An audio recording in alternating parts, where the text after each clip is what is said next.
Ne me libère pas, je m'en charge, un podcast Voix nomade.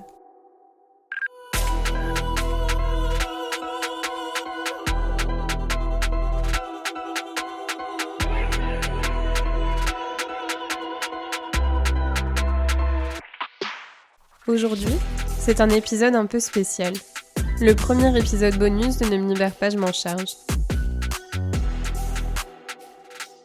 Pour celles qui ne l'auraient pas encore écouté, cet épisode fait suite à l'épisode 2, Ingrid et l'acceptation de soi, où, durant son portrait, Ingrid nous a partagé son rapport à ses cheveux et à la maladie à laquelle elle doit faire face depuis plusieurs années, la pelade ou alopécie.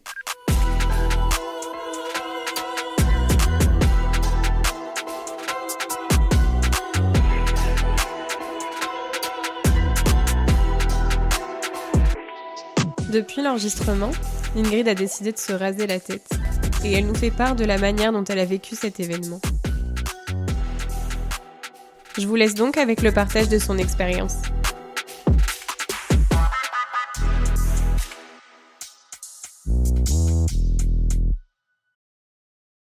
Donc, pour en revenir à ce qu'on disait, comment t'as pris en fait cette décision ? J'ai remarqué que j'ai un trou de cheveux qui s'est élargi. Puis là, je sais pas, je me suis mis à pleurer. Puis là, je me suis dit, c'est la dernière fois que je pleure. Pour ça, je vais reprendre le contrôle là-dessus. Ça faisait vraiment un bon moment que je savais que ça allait arriver.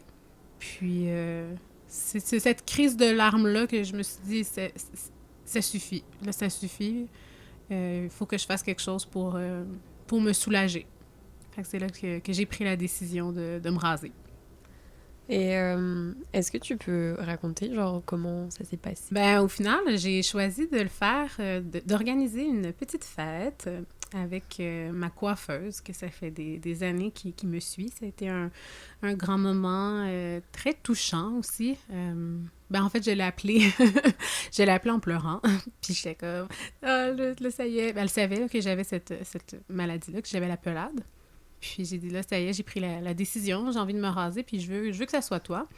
Parce que, bon, je pense que j'en ai déjà parlé, que cette femme-là a été importante dans ma vie pour l'acceptation de ma crinière. Et elle l'a été aussi pour l'acceptation de mon crâne rasé. Elle est même venue avec moi magasiner mes perruques. Donc c'est ça. Puis après ça, je suis allée à son salon. J'ai organisé une petite soirée avec des amis. Puis on m'a rasée. Puis c'est ça, je m'étais fait une playlist. Puis je suis arrivée en grand avec comme un plat d'hors d'œuvre. Puis j'ai dit, aujourd'hui, je me marie avec moi-même. Donc c'était un peu un show, hein? Oui, je vais le dire de même. On a fait un show, là. Ma coiffeuse, elle a fait un live, puis elle est assez suivie sur les réseaux sociaux, puis c'est ça, elle était comme « Salut tout le monde, ici j'ai une cliente qui souffre de pelade depuis tant d'années, et aujourd'hui, ça y est, on la rase! » Puis là, il y avait comme plein de monde qui m'encourageait, donc c'était... j'ai choisi de faire quelque chose de festif, puis quelque chose de positif, plutôt qu'être toute seule dans ma salle de bain face à ça. Ça me tentait pas J'ai un côté mélodrame, quoique, mais non, là, j'avais envie de tourner la page puis que ça soit quelque chose de positif.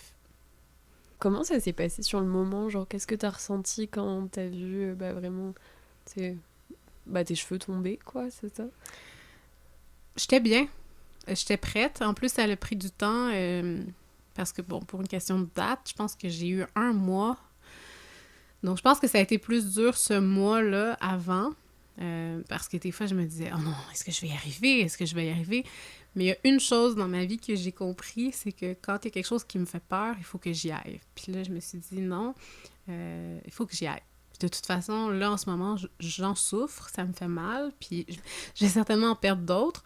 Donc, ça y est, faut que je fasse une action. Puis je fais aussi partie d'une page Facebook, je pense que j'en avais peut-être parlé, qui m'a beaucoup aidée, de gens qui souffrent de la pelade. Puis là, j'ai écrit à ces gens-là.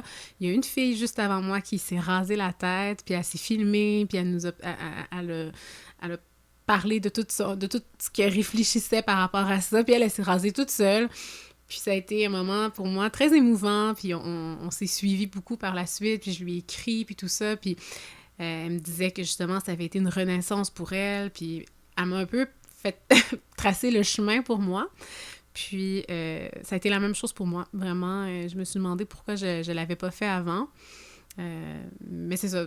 Donc, je m'étais préparée mentalement à l'événement. Donc, quand on m'a rasée, surtout de la façon que c'était fait, vu que j'avais la playlist, qu'il y avait du monde en ligne qui let's go, tu sais, c'était comme, go, on y va, tu sais, puis j'avais mes amis, fait que, ouais, j'étais plus puissant, exact, tout à fait.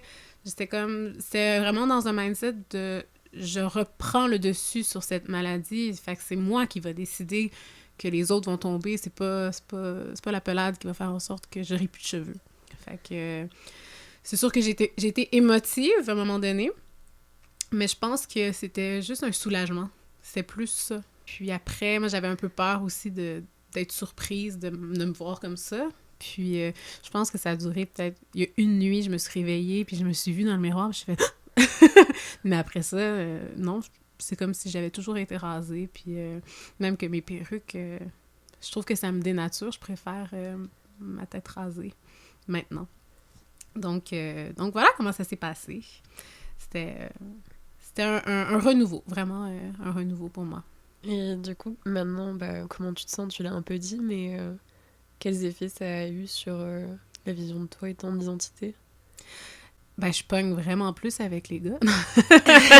Non, mais j'attire plus le regard. Fait que ça, c'est quand même surprenant parce que ça, c'est quand même quelque chose que tu réfléchis, tu dis c'est quelque chose qui est tellement associé à la féminité, mais vraiment, j'accroche plus le regard parce que forcément, c'est plus unique. Par rapport à mon identité, ça va. Par contre, c'est le fait de me dire quand est-ce que j'ai le droit de porter mes perruques, à quel moment Puis quand je dis le droit, c'est plus au niveau de qu'est-ce que les autres vont penser.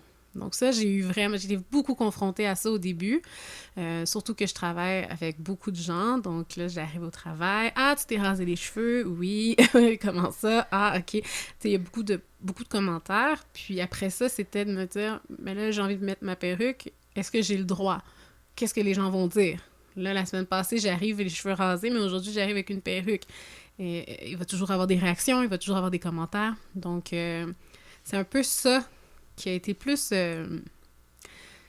ça m'a pas bloqué, mais ça m'a fait remettre en perspective certaines choses, justement, qu'on vit dans le regard des autres malgré tout. Puis moi, je ne vis pas trop dans le regard des autres, habituellement. Je suis quand même excentrique, j'aime mettre des lunettes de toutes les couleurs, me mettre des faux ongles, me mettre plein de bijoux, mais ça, c'est une autre... C'est comme si, une fois que j'assume que je suis rasée, de revenir avec une perruque, il y a un moment donné où j'ai envie que le subterfuge marche. J'ai envie que les gens se disent pas « Elle a une perruque », je veux que les gens fassent « Ah, sont beaux tes cheveux », parce que c'est mes cheveux, quand même, tu sais. Donc, c'est assez spécial, mais je navigue là-dedans. Là, pour le moment, je porte plus mon crâne rasé, surtout l'été, je trouve ça plus pratique. Mais peut-être que cet hiver, je vais plus avoir l'occasion de mettre mes perruques. Sinon, mon identité en tant que rasée, c'est vraiment comme si j'avais toujours été comme ça. J'ai pas vu ça m'a pas choqué de me voir comme rasée. C'est comme si c'était pareil. J'étais la même. Mais je suis la même. Est-ce que tu voulais rajouter quelque chose? Non, autre que les cheveux, c'est pas une finalité, c'est pas ce qui nous définit, bien que c'est une grosse partie de notre identité. Mais je pense que c'est pas... je vais citer ma coiffeuse, Nancy Falaise, pour terminer, qui a dit juste avant de me raser, c'est pas nos cheveux qui nous rendent belles, c'est nous qui les rendons beaux. Puis voilà, j'aimerais terminer sur ces belles paroles. Merci beaucoup! Ça fait plaisir!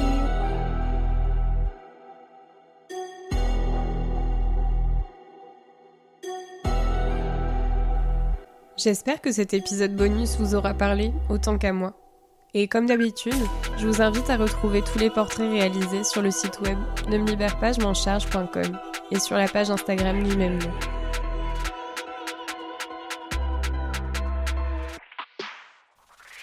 N'hésitez pas à évaluer l'épisode, à le partager et à m'écrire. Votre soutien et vos recommandations sont très importantes pour moi.